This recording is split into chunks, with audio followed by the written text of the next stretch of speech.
Continuamos en Entre Líneas y nos vamos a ir al plano internacional. Vamos a ir a analizar un poco la guerra en Ucrania, la invasión rusa a Ucrania, que ya cumplió 90 días, ¿no? Esta semana. Sí, y que está impactando en la economía, ¿no? Sí, un tema que tratábamos recién, la inflación de los alimentos, algo que está ocurriendo no solamente en Argentina, que tiene sus propios inconvenientes. Sí, una base muy alta. Claro, y sus propias magnitudes inflacionarias, pero el tema de la inflación en dólares, de las commodities, la energía, alimentos, es algo que ha generado la invasión rusa y que está poniendo en aprietos a todo el mundo, ¿no? Sí, totalmente, así es. Bueno, con altísimos costos para producir y con dificultades en la oferta de alimentos y de granos en particular, recordando que Ucrania es un gran productor de granos, claro, en particular de trigo, de girasol, y que hoy esos granos no están en el mercado, y ahí viene el problema del abastecimiento, y naturalmente cuando la oferta está resentida los precios van para arriba, que es lo que estamos viendo, ¿no? Con soja volando arriba de los $600, trigo volando arriba de los 400 y pico de dólares, bueno, y una perspectiva hacia adelante que desde Naciones Unidas han señalado que este es el momento de los altos precios, pero posiblemente el año próximo sea el momento del faltante de alimentos en el mundo, lo cual agravaría aún más la situación actual, ¿no? Bueno, vamos a hablar con un especialista en política internacional, como es el profesor Pablo Hueve, que gentilmente nos atiende y ya está en comunicación con nosotros. Pablo, ¿cómo va? Buenas noches. ¿Qué tal? Muy buenas noches, Marcos, Gonzalo. Es un privilegio para mí estar en comunicación con ustedes. Mi saludo para la producción, el control central y para toda nuestra teleaudiencia. Bueno, muchísimas gracias por estar allí, Pablo. Bueno, decíamos 90 días se cumplieron esta semana de la invasión rusa a Ucrania. ¿Qué evaluación hacés de 3 meses de esta invasión que al principio parecía o daba la sensación que podía llegar a ser muy breve, ¿no? Sí, creo que eso fue un error de percepción que tuvo el gobierno ruso. Esto nos podría estar indicando de alguna manera que tanto Vladimir Putin, ojo, Vladimir Putin esto lo tenía planeado por lo menos desde noviembre, y la CIA lo sabía, y los servicios secretos rusos sabían que la CIA lo sabía. Por lo tanto, previo a asegurarse de que la OTAN no iba a participar, llevó adelante Vladimir Putin algo que se pensaba que iba a ser una blitzkrieg, una guerra relámpago. Bueno, no lo fue. No lo fue porque si bien es cierto que la OTAN no está participando con tropas, sí está armando hasta los dientes a Zelensky, donde tenemos una doble línea defensiva, el ejército ucraniano, pero las milicias paramilitares a las que Vladimir Putin acusaba de neonazis, etcétera, y que son las que permanentemente atacaban a los rusoparlantes. ¿Cuál es la situación hoy?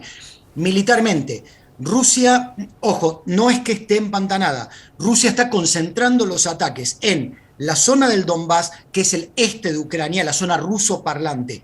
En el sur, la invasión de Mariupol prácticamente elimina la posibilidad de salida al mar de Azov por parte de Ucrania, y lo que se viene ahora es el ataque a Odessa, que es el gran puerto que le queda a Ucrania sobre el Mar Negro. Si vamos pensando que esto ya es casi un ángulo recto, pensemos en el este de Moldavia. Moldavia, el país más pobre de Europa, cuya franja este también fue manoseada por Stalin, que es lo que está pasando también en Ucrania, las movilizaciones de población que hicieron que los rusoparlantes, para tratar de mezclar las poblaciones y las naciones, quedaran esparcidas por todos lados. En el este de Ucrania, de Moldavia, desde hace más de 20 años, hay una franja que el gobierno de Moldavia no controla y que está sostenida por milicias separatistas prorrusas. Si cerramos los ojos y pensamos, hay una U que aísla a Ucrania de la salida al mar.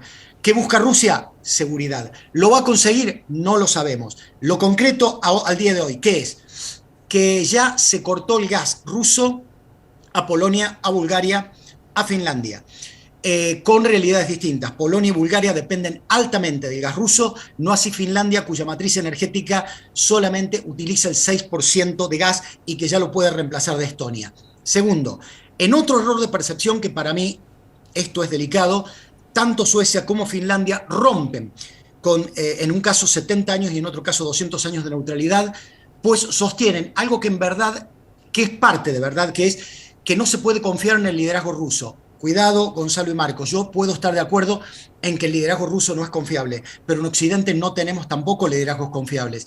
Biden es un hombre débil, es un hombre con un liderazgo casi inexistente, pero además al frente el Partido Republicano, muy quebrado, está creciendo hacia los sectores más ultras, más nacionalistas y también más identitarios, paradójicamente más pro-Putin. En este contexto entonces, ¿qué tenemos hasta ahora? Lo que ustedes dos en forma magistral han presentado. ¿Qué datos hay hoy? Que la inflación en todo el mundo está subiendo. Lamentablemente, esto también le sirve a los mediocres. Le sirve a los mediocres que, como el gobierno argentino, utiliza la excusa de que la inflación sube en el mundo para justificar la falta de criterios y sensatez propia y además la perversa utilización del impuesto inflacionario que seca los bolsillos de los más pobres. Segundo, lo dijo Antonio Guterres, secretario general de la ONU, en abril. Les voy a dar algunos datos que corroboran lo que ustedes dos dijeron. Ucrania y Rusia generan el 50% de aceite de girasol del mundo.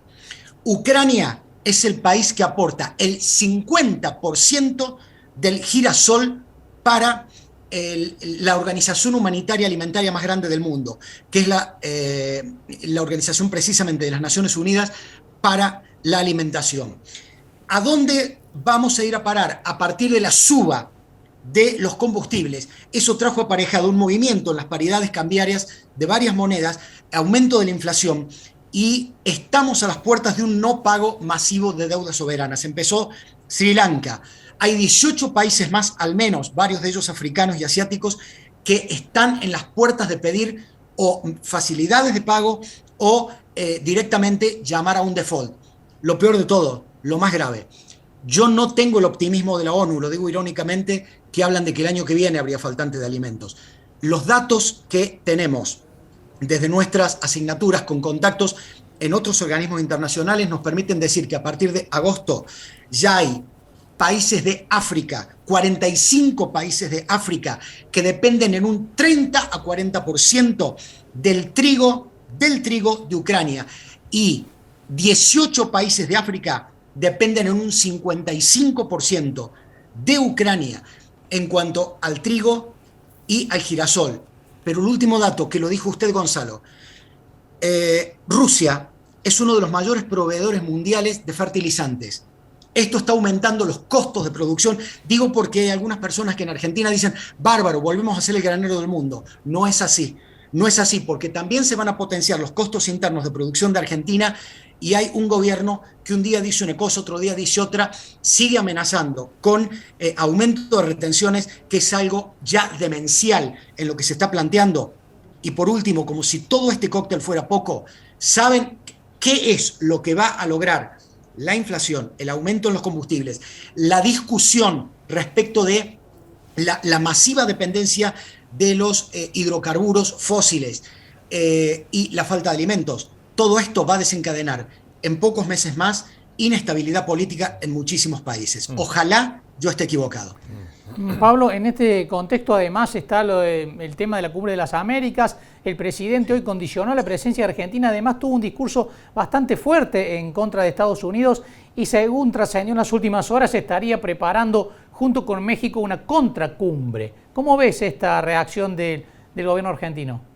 El gobierno argentino está inmerso en un show de contradicciones en política exterior. Este gobierno en un momento no tenía política exterior y ahora lo que tiene son espasmos de incoherencias y contradicciones. No podemos ser coorganizadores de la Cumbre de las Américas, haber dicho que íbamos a participar, y ahora, para no dejar un liderazgo a México, Argentina amenaza con esto. Argentina no entiende que es un país devaluado internacionalmente. Argentina tiene que construir una política exterior a partir de consensos. Pero si esos consensos son entre dos ministerios o para quedar bien puertas adentro con la propia coalición, está equivocado. Esto se debería haber planteado antes. Que yo creo que es un error no invitar a esos tres países, bárbaro. Ahora, Argentina debió haber puesto las cartas sobre la mesa en un comienzo.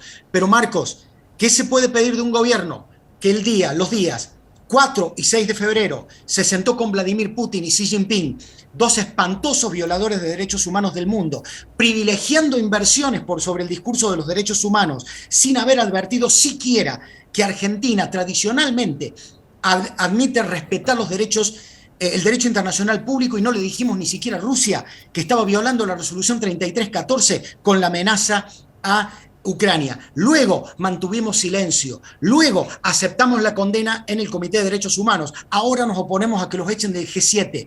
Esto es una suma de contradicciones y no es una cuestión de un día para el otro. Yo agradezco, Marcos, que hagas estas preguntas, porque una política exterior errática la van a pagar otras generaciones, porque el país pasa a ser absolutamente no confiable. Bien. Pablo, como siempre, muchísimas gracias por estos minutos. Yo les quiero agradecer a ustedes dos. Tengan un hermoso 26 de mayo y muy buen fin de semana. Igualmente. Gracias, Pablo. Muy amable.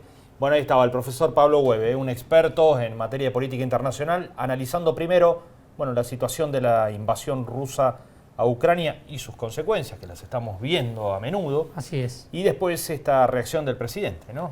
Sí, bueno, hoy estuvo muy movido ese tema con respecto a la participación o no de Argentina en la Cumbre de las Américas. Un enviado del gobierno de Estados Unidos que se reunió con el presidente de la Nación, Alberto Fernández. El gobierno condicionó la presencia, se quejó por los bloqueos a Venezuela y Cuba. Uno se pregunta si Argentina está en condiciones de estos planteos. De que alguien lo escuche, digamos. No, pero además si está en condiciones internas y en condiciones, por ejemplo, económicas, de enfrentarse hoy de la manera en que lo está haciendo a un país como Estados Unidos, al que le fue a pedir, por favor, que le habilitara el acuerdo con el Fondo Monetario, ¿no? Sí. Pero bueno... es raro, ¿no? Sí, es raro. Sí, es un gobierno raro en general, que tiene un funcionamiento muy errático, sí, ¿no? Entonces está indefinido lo que va a hacer Argentina, amenaza con no ir, con tener un entendimiento con México para hacer una contracumbre, bueno, lo cual está agregando un ruido adicional a la política interna, lo que está ocurriendo con la política externa que tiene el país, que ha tenido idas y vueltas, no solamente con Estados Unidos, ¿no? Porque no es que tenemos una relación ambivalente con Rusia, ¿no? Con Putin, ¿no? Justo antes de la guerra.